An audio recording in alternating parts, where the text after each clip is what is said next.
Assalamualaikum. Once again, this is Rolly the Voice sa Kilabon at dito tayo ngayon araw ng Martes sa Fisher Mall. Ang papanoorin ko bagong-bago, never nyo pang naririnig o napapanood ko, sigurado. Quezon. Ano? Quezon.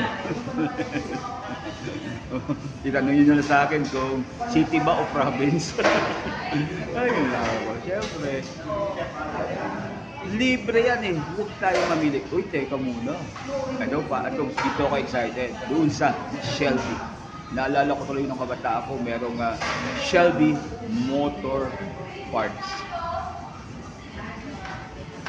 Shelby ba yun? Shelby. Okay.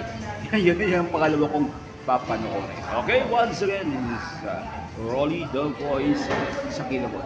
Huwag niyong pagsasawaan dahil hindi ako pagsasawa sa inyo. Ciao.